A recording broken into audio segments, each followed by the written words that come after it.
Yes, we are back on the King and I radio show on Party 101.9. This is a Demetri Studios production.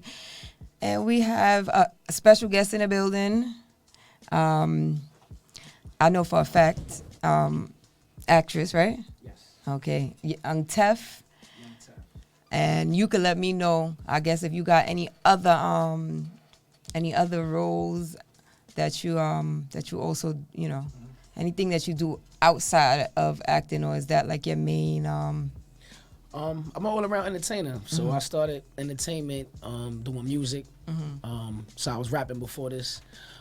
See, I had a feeling you did something else. But go ahead.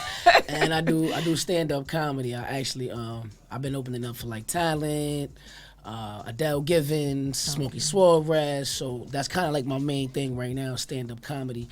I actually got a show this Friday with Capone, Brooklyn Mike, Barry Ribs, and at the Governor's Comedy Club in Long Island and Levittown. So comedy is doing good, man. It's doing good. So, I'm coming off of the Not My Day movie premiere. And the reception has been amazing. The audience has been amazing. Sold out already 2 shows. So we got another one coming up. And I'm excited. I'm just excited about, where things are going. I mean, that sounds like good stuff. So D and I, we came through for the first movie premiere. I appreciate that. Thank you. Yeah. So we did get a chance to catch the movie, and I want to say that you did an awesome job. You definitely definitely a memorable role. It was funny. We was laughing the entire time. Thank you. All right, and we gave our commentary on the movie before, but we could definitely do it over again. Let's give her flowers. You definitely did a good job. I'm not gonna lie, like initially I was wondering like, what is this movie gonna be about? Whatever the case is, but like it really had she just came because I invited her. She didn't like. It had like a whole storyline, like everything led up to each other. It made sense through and through, and it was just hilarious. It was funny and definitely memorable. Thank y'all for coming out and watching it, man. Shout out to HR Royal Family Films. Shout out to Mr. Commodore, that's my brother. And shout out to the whole cast, man. Christina Cougar, CJ Craggs, all the Tiffany's that's in the movie. That's my girls, man. But man, that movie is dope. So if y'all didn't see it, man, make sure y'all tap in and check it out. It's called Not My Day. It's actually in theaters. We're not on Tubi or not Netflix yet, but we're gunning for that, like a Stars platform or something bigger. It's in the movie theaters. This is my first time being on the big screen, so I'm like super humbled, excited, grateful, and I can't wait to see what else comes about. How did you meet Commodore, Mr. Commodore? I met Commodore probably like 15 years ago when I was doing rap showcases. So he was hosting a lot of like. Was you a guest on his show at the Matrix Studios when him and Capone had a show on the Matrix Studios? No, I wasn't a guest. Okay. I was a guest on, what show did you have? It was you on another Mocha Marie, Next Up Radio. Yep. Back then, so we met back then, and then we kind of just stayed in touch. And then he was doing his Instagram Vine thing on social media and stuff like that. And I was out here trying to be the first big dyke rapper, but then Young M.A. came out and fucked that up for me. You know what I mean? Like, F that up, no cursing. Yeah. Oh, sorry. It's all right. She messed that up for me, man. It was like, not Young M.A. coming in and messing it up for all the other. You said big dyke rapper. Yo, for real, man. It's like I think it's more than enough room. Like she was dope though. She is dope. Well, because they only do one every 25 years. So okay. I missed that slot, unfortunately. You know what I'm saying? Crazy. So, I said, let me see what this comedy thing is about. But now, it's a blessing. Comedy kind of like just fell into my lap. Thankfully to God, because I was struggling with music. I was spending money. And I wasn't happy with where I was going. I'm like, yo, God, you didn't give me a passion to be on stage with a mic in my hand, for me to be going broke and going bankrupt over a dream. You have to do something and show me something where I can make a living off of what I do. And I got so God gave you a sign? sign? So what was the sign? How did you know that you had to transition from the music to comedy? It wasn't right away. My first comedy gig came from a rap show, rap showcase. I was a featured artist at Amityville Music Hall in Long Island, and they were paying me $100 for a 15-minute set. And what happened was the producer of the show, shout out to Roxy, she kind of overpitched the show to me. So she's like, it's going to be, A&R's there. It's going to be music label execs there. So, make sure you bring your commercial music, your radio-ready music. So that's what I went there with. But then I get there, it's real rappers. I mean, like thugs. I'm like caught off guard. Like I could see the guns in their waistline. Like underneath the white tees, bro. You know what I mean? They got the do-rags on. They battling outside the showcase. Okay. And when I get on stage, I was trying to figure out what to do because I was commercial ready. I wasn't really ready to spit no bars like that. So I'm like, talking my way through the set, and the whole crowd is going crazy laughing. It's like 400 people. Everybody's laughing. And at first I'm like taking it offensive a little bit. Like, why they laughing? Like, I'm just talking. And after the show, the same producer came up and was like, yo, I need you to do my comedy show next week. I said, your comedy show? You trying to play me, bro? Like, I'm a rapper. I'm from Brooklyn. Don't make me slap you. Like, I'm not a clown. What part of Brooklyn? Yeah, I mean, best style your day. Oh, I'm in Best section Bushwick of Brooklyn. right now. That's a good story. But look, right? So I did that. I did a 15-minute set for $100. And she's like, I need you to come back and do my comedy show. I want you to be a featured act. I said, a featured act? Oh, okay, cool. It pay $100, 5 minutes. $100 for 5 minutes is good. I just got off stage doing 15 minutes for $100 as a rapper. Right. So for her to turn around and they paid you got paid as a rapper? Yeah. Oh, what showcase was this? I'm not a rapper. I'm a Play producer. with Rocks. Play with Rocks. Nah, but that's dope. So, That's dope. I've been producing showcases for years. So to hear that they got to that point where they're actually paying the artists is dope. this is a long time ago. You're talking about 10 years? Not even 2019. Okay. So you stumbled Yeah. into comedy. Stumbled into comedy. I didn't have the traditional comic story. No. So you didn't know you was funny before? Nah, I mean, we're from New York City. It's either jokes or you know how to fight, or you got to do both. So it's, I mean, I heard somebody say that the average black person is a top 10 comedian. You know what I mean? So that just runs through our blood. My family is silly. We have fun. You battle tested from young. Exactly. So it was really like an awakening for me because I'm like, I just got $100 for 5 minutes. And that show turned into another booking. And the more bookings I got, the more people was paying me. And it wasn't like rap where it was like, you got to worry about if you're really going to get paid or not. Is it a scam? Like, no, comedy is straight. It's entertainment business. It's to the point where you get a deposit before your date, and when you get to the door, your money's already handed to you before you hit the stage. You know what I mean? So God really opened that door and gave me, a way to make a living off of what I love to do, which is entertain people to whatever capacity. I just like to give people joy, make people laugh. Life is hard. It's a lot going on in life. So whatever form of entertainment that we can get to, make us feel better and show love and spread love, that's what I do. That's what I'm best at. We appreciate that. We definitely, I respect it. I like when you start doing one thing and it evolves into something else, and you were able to read the room and step into that thing and not miss it because you so stuck on the thing that you wanted to do, which was rap. Because now you could do both. Once you open up the doors with something that whatever comes easiest or what's available, then you can always still rap. Yeah. I kind of hate when people get stuck on not still doing both. It's like, but if they're gonna pay you for this, do that. If you need the money, right. And then when you don't need the money for that no more, now you can fund the other business that you want to get into. Right. You still have some of your rap music. You have stuff that I got all my music is still out. I still put out music every once in a while. All right, so we're gonna hear some music this show then. That's what you said? We can do that. We can definitely do that. I got some music. I got iTunes, YouTube, all of that. But for me, we need whatever you got clean. Clean, okay, I gotta email it to you. Ain't nothing clean available. I'm from Brooklyn back in the I was born in the 80s, rap was a little different. What's your content based off of? Since it's not clean, I mean, are you bang bang boogie in it? Are you drilling? I tell stories. I talk about my life. I got party records. I got club records. But for me, when I get into rap, I'm taking you down a journey, something that I've been through, something that I got to get off my chest. So for me, music is straight therapy. It ain't too much science. And when I found myself in that position where it's like, oh, okay, you got to make a record for this. You got to make a record for that. You got to pay for this. You got to pay for that. That's when I realized, like, all right, this is messing up my creativity.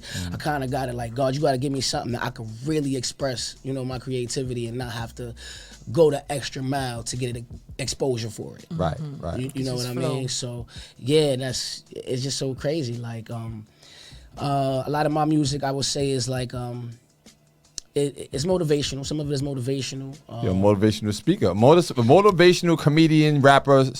Yeah, I'm an entertainer, man. That's why I wasn't bothered by the comedy thing, because I just love entertainment people. I host Sweet 16s, weddings, baby showers, kids' birthday parties, retirement parties. Like, I'm on the mic. Like, this is what I do. You ever did a podcast yet? I am a true MC. Or radio show yet? A podcast? No? Like hosting my own? Yeah. No, I haven't hosted my own. Oh, so that's one thing that's left to do. I mean, that's something you could do later on, too, after you got all these stories. You're already moving into all these spaces because the acting...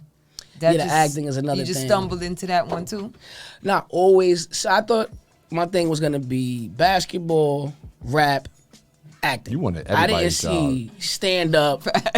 Yeah, I wanted to do it all. I've done everything. So it was like, but that's how I thought my life was going to go. Basketball, college. So the acting was already at the back. Acting was always in my plan. Okay. Always. I always wanted to go in front of the screen, have my own TV show, my own sitcom, things like that.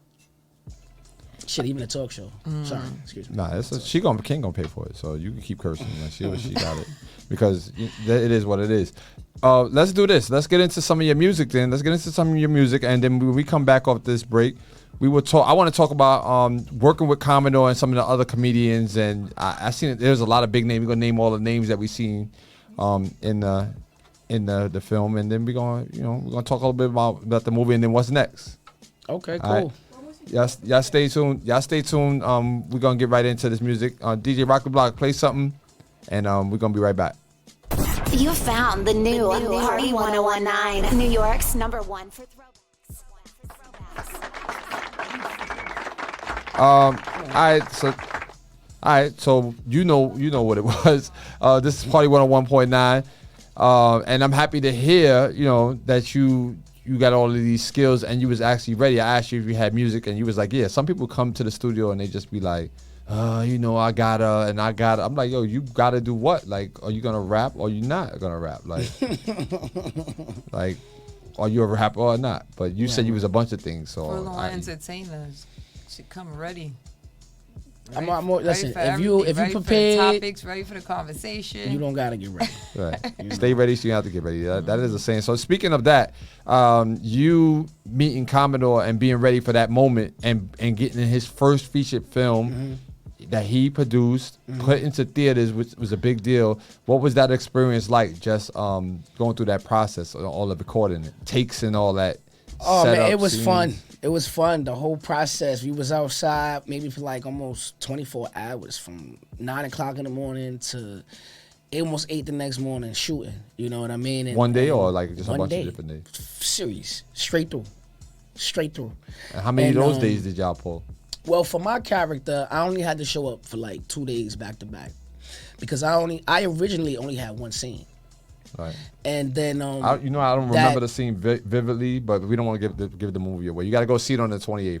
But yeah, not my day in a theater. Yeah. in a theater. Is it not still in the same theater? Did they move it? Still the same theater. Come on, y'all know how black people do with productions, man. Newark Theater. What's that? Whose theater is that? It's the Magic Johnson Cityplex Theater. Yeah. Right in Newark, man. Don't be scared, y'all. They ain't gonna take your car. Just come through with the old wheel lock, and you'll be straight. You'll be straight. The club. Be straight, Come man. with the club. But yeah, so the movie, I actually didn't know he was shooting the movie. I had went to go support him at one of his events just because he was in Brooklyn. And he was like, yo, I got a role for you. Man, you got a role for me? He's like, yeah, I'm doing my first movie and I got this role. I think that you'll smash. So I said, you serious? I got an audition. He was like, nah, you ain't got an audition. Just show up. Be on time. So I showed up and was on time. And those 1-2 scenes that was already written, shout out to Alonzo, Bullet, shout out to the whole staff. They was like, yo, I think we could add another scene because that was funny. You know what I mean? Like, they gave me space too to like improv and space to ad lib, and it was so cool. It was so dope. Like, I've done like movie sets and little shows before the web series, and a lot of directors and writers, they're adamant to you sticking to that script. They want you to say every word, you know what I mean? They don't want you to add nothing, they don't want you to take nothing out. But Commodore and the Royal Family Films, they gave me that space to be creative and to do with that character what I felt, would be cool.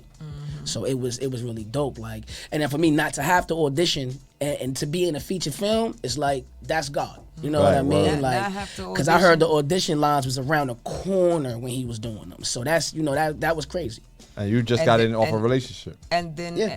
your one scene or Yeah, my two turned into like three, yes. 4. Yeah, for when people was like, "Yo, your scene kind of like, it brought me back into the movie. Like the movie was dope. Like it's dope to hear because it only takes 1 line, 2 lines for somebody to recognize your talent. You know what I mean? It's like you said, relationship, but not just the relationship. He knows You my work recognize the ethic. talent. Right. He knows the work that I put in. I've never been the type for anybody to put me on anything. I'm gonna create my own situation, I like that. and I'm gonna move it from there. You know what I mean? One opportunity, if you're prepared, will lead into another opportunity. Right. You know what I mean? So I really believe, be prepared for whatever it is you want to do. And that's what's been sound like it's been happening since Yeah, the the beginning. start, man. right? Because the rapping led to the comedy led to the movie. Everything is just full circle, and it sounds like good stuff. Yeah, no, I like that. So, any advice that you would have for aspiring person that wants to do everything? He said do everything. A Jane of everything, and I would say believe in yourself and bet on yourself. Right. You have to be undeniably you. You can't want to be nobody else. You can't measure yourself up to nobody else. You gotta have a clear vision of what you want, and you have to go after that. Nobody owes you nothing. right. Don't nobody have to do nothing for you. And a lot of times, unfortunately, you have to pay to play. But if Right. you have your game plan, paying for that play is going to be worth it and it's going to pay off. I like that. So, what other movies when you're not acting or rapping or what was the other jobs? That you She does stand up. I do stand up right now. I'm acting, constantly on stand-up the road. comedy, hosting. Like, what do you enjoy doing? Because that's a lot of stuff around. I don't know how you have enough time to even sleep and do whatever you I like to eat and sleep. I want like to to know eat out and of sleep. all the things he mentioned, which one is your favorite, like your absolute favorite? I don't think I have a favorite because I love entertaining people, man. Okay. Like I can entertain you by just talking to you. I can entertain you by telling a joke. I can entertain you by rapping. You know what I mean? Like whatever it is, that's just. So you're what saying you would I use love everything doing. in that equal. in one sitting. Yeah, one like show. with my comedy show, it's a comedy show, right? But I'll do a rap. You know what I mean? Like I'll bust out. You got a funny rap raps, and like funny like. That's what I'm working on. I don't know how to do that yet. You got to be able to spoof some of the drill rappers and all the funny stuff, like some of the parodies that people say about music. You should. Right. I'm not saying you should be. I would think that because you can do all of those, that you would be able to like put yourself in a role like you are a struggling rapper trying to get on, Right, and then right. kind of act it out on stage and then rap the bars like funny, like. Yeah, I'm There's tapping some into new that. ideas now. She Yeah, I appreciate that. So I can That's what I definitely do. I'm the take that. podfather. What Yeah, you think is because happening? Duval started doing I'm that. I'm sure. That's how Duval got famous. Yeah, I don't think it's a situation where maybe you can't do it. It's just maybe you just you ain't think of that angle yet. So once you Right. go ahead and put your mind to it, I think Oh that yeah, might for sure, that for sure. Like definitely be- my end goal for my own tour when I'm going is gonna be a 1-woman show. Okay. So when that show is gonna be an hour, it's just gonna be me. And in that hour, I'm gonna be taking you on a journey through music, through comedy, through storytelling, through acting, and like that's my overall goal. To where I don't need an opening act, I don't need a featured act. We going on the road, and this is what the show is, and people want to come out and see it and love it because it's authentic, it's different. It's not, you know what I mean. I'm not trying to be like every other comedian. I'm not a comedian that's gonna. Oh, I have a whole big point that I'm gonna tell you at the end. No, take these jokes, it's funny, and then go home. Right, go home, right? You know what I'm saying? I ain't trying to be too serious about nothing, man. I just want to have fun and be memorable for bringing joy into somebody's life, even if it's for a brief moment. I really like that. So you heard us talking earlier about the antics that's going on in the industry now. Did you have any nemesis when you were trying to get on, that somebody was trying to stop you from doing what you're doing, or a hater in the game? Nah, not. I mean, yeah, but Yeah, those don't say nah. dudes- Like, we live in New York City. Like, Yeah, I had a people lot hate of you like. just for going to the store. So when I started rapping, it really wasn't a lot of aggressive female rappers. Shout out to Saya, she's one of the few from Brooklyn, New York, from back in the day when I was coming up. So it was kind of like a walk in the park, somewhat doing showcases. Okay. But then it was like when I started winning, dudes was getting mad. So these was like battles or just regular showcases? This is showcases. This is rap battles. I used to rap battle in barbershops, on corners, and ciphers. Like, they used to call me Little Teflon when I was battle rapping, but I hated it. And I was like, nah, my last name is Young, so I was Youngtef. Okay. You know what I so mean? that's where the name came from. Okay. Yeah, so when I started winning, I was catching a lot of hate from certain dudes, and it just took a couple of SoundCloud drops to get rid of them. That was it, a couple SoundCloud drops. Yeah, I mean, do a little 60-minute. I think I rapped over Ether one time for a dude, and they were so irrelevant, I forgot their name today. You know what I mean? It's like, you know what I mean? Me and Saya got into it. I had a little back and forth with MA for a minute, but you know, I always come out on top. Okay. Yeah, and then my thing is too, I'm real rap. If you don't say my name, I don't care nothing about none of the subliminals, bro. Like, talk to me directly. Give me a bar that I know is undeniably about me. About you. Yeah, bring it that way. You know, I'm not into the teeter tatter. I'm gonna come chop your head off. Like, that's the energy I'm bringing. Like, I'm so disappointed in rap right now. Like, I'm disappointed. Yeah, well, you heard us earlier on the show talking about Drake and Kendrick and all them. And Yeah, this was but their that's big the three. difference. That's we talking about. Out of that, I would say, you know, Drake is the best hip hop artist right now. But rapper, I gotta go to Kendrick and Cole. Right. So, You know? so are you disappointed with the fact that J. Cole apologized? Yes.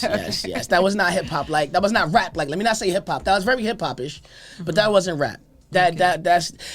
Nobody was going to die from this beef. Let's just But make that's that not why he clear. apologized, because he was scared of him. He apologized No. because He apologized because he said didn't sit right with his soul. He said what he said, and the actions he took didn't sit right. What did you do but put a pen to a paper or type? What in your soul wish he could got take you that feeling bad about typing or writing? He didn't say he was deaf or none of them. He ain't talk about nobody. He ain't even talk about nobody's mama. He ain't even say nothing that was crazy. Them bars was mediocre. I was highly disappointed. He could have kept that to himself. And I think that's why he apologized, because it was embarrassing. So he had to apologize. I love you, Cole, but bro, like, nah, that wasn't real. wasn't it. That wasn't real rapper. Like, where is Dreamville at? Where he from? North Carolina. North Carolina. That's in North Carolina. Okay, so he can't bring New York energy, I guess. But he went to school It's here It's not about in New North York. Carolina. It's about hip hop, rap. See, he was here for Talking like about 7 college? years. Yeah, he went Yeah, here but for college. you full grown. Cause this energy that you got, I feel like you got to be based in New York to know, like, I'm not playing with you. You know what I'm saying? I don't think I'm so. taking your head. Yeah. Because you know who had the energy? And he's from the West Coast? Not Tupac. Ice-T. Oh. Nah, Ice-T is one of them ones. Ice Cube, one of them ones. So it ain't about New York. It's just a set of your animal instinct, your animal beast. So it's just Cole don't have it. He's a great artist. He's a great rapper. He's a great writer. But when it comes to animal battle instincts, he don't have that. You know what I mean? Like, Drake has it, but he don't have it to where I liked Drake do it smooth like he like a he Cole makes type of he person, makes though. he makes commercial yeah. he makes commercial Yeah, 'cause diss he records. not doing it real And it's aggressive like, either. it's cool. I like it because it's funny, it's entertaining, but it still ain't to me like rap. When I want to hear you say, yo, I will literally slap the ish out you and make it match the color of my Wraith. You know what I mean? Like something like that. The inside guts. Like be creative. These dudes are like, they baby stepping. What Drake said, how you a big stepper wearing a size 7, you wearing a size 7 men's. Right. That was so, ooh. It was mediocre. It was very mediocre. Like, Kendrick won so far to me. You know what I mean? His 116 and flow and creativeness and content was dope. He rapped, he flowed, he brought out wordplay, he let you know who he was talking about, so you ain't have to guess. That's a rapper. He ain't have to put out a whole song. 5 people done put out whole songs. Right. And they ain't even hit that 16. Like, you know what I mean? I agree. Yeah, rap gonna always win over hip hop. Right. All right. So yeah, let us know where anybody can connect with you, contact you at, and let them know when that movie is about to be re-released, so they can get out there and support. Yes. All right, y'all. My name is Youngtef, representing Bed-Stuy, Brooklyn, actor, comedian, entertainer overall. So the movie Not My Day is coming out April 27th. That's a Saturday, all right, at Magic Johnson Cityplex in Newark, New Jersey. That's the Magic Johnson Cityplex in Newark, New Jersey, April 27th. All right, you can follow me on Instagram at Youngtef. That's YOUNGTEF. No hyphens, no spaces, no nothing. Just at Youngtef, or visit youngtef.com, and you can keep up with all my latest events. This Friday, I'm at Governor's Comedy Club. I'm doing a show with Capone, Barry Ribs, Mike Troy, Omar the comedian is hosting. Shout out to Thompson Studios. Yeah, we're gonna be at the Governor's Comedy Club this Friday night, late show, 10 p.m.